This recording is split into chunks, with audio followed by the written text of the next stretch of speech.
अस्सलामुअलैकुम वरहमतुल्लाह। किसी कम्यूनिटी का कोई त्यौहार आउंदा ना, साडे अंदर मजहबी जुनूनी बंदा जिहड़ा सुत्ता हुंदा ओह जाग जांदा। 25-26 ते असीं किन्नी वारी देखिआ कि अल्लाह वहदहू ला शरीक आ, उहदा कोई बेटा नहीं।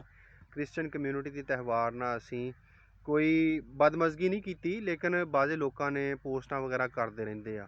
बरमला इजहार भी होना चाहिए तौहीद दा, क्योंकि अल्लाह वहदहू ला शरीक दा कोई ज़ात सिफात के अंदर शरीक कोई नहीं हैगा।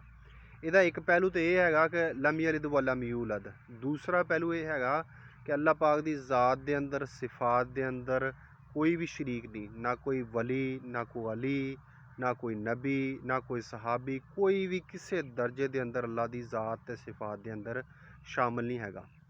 पहले दर्जे के विच असीं क्रिश्चन कम्यूनिटी की निस्बत नाल ये कह दिंदे कि अल्लाह पाक का कोई बेटा नहीं हैगा।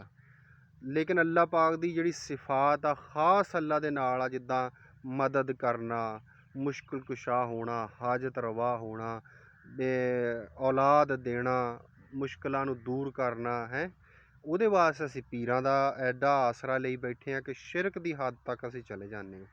ठीक आ, जिद्दां असीं कम्यूनिटी का करके ईमान जागदा तौहीद बाला मारदी है ना, इन्हां मौक़िਆਂ ਦੇ ਉੱਤੇ भी तुसीं इस चीज़ ਨੂੰ मद्देनज़र रखिया करो कि तौहीद सिर्फ ये नहीं कि दूसरी कम्यूनिटी करे तो तौहीद उन्हां ते अप्लाई हुंदी आ, घर की भी गल करनी चाहिए आ। हो सकता लोगों को बुरा लगे सो लगे, लेकिन मेरा मतलब किसी का दिल दुखाना नहीं हैगा। मैं इस कम्यूनिटी के इस त्यौहार दे विच अगर तुसीं नहीं शामिल हुंदे, ना होवो, तुहाडे ते ज़रूरी नहीं। आइन उन्हां नूं इजाज़त दिंदा, जिस तक हद तक दिंदा उन्हां दा हक आ। तुसीं अपनी इसलाह ते फोकस करो। ਜਿਹੜੇ ਸਾਡੇ मुसलमान होने तो बाद, इस तौहीद का इकरार करन तो बाद भी दर दर ते शिरक के अड्डे लाई बैठे आ, उन्हां नूं पहलां दावत दे लईए, वो अपने अर्गे हो जाण ते फिर दूजिआं नूं असीं कह लईए। की ख्याल आ? अपनी कमेंट दे विच राय दो।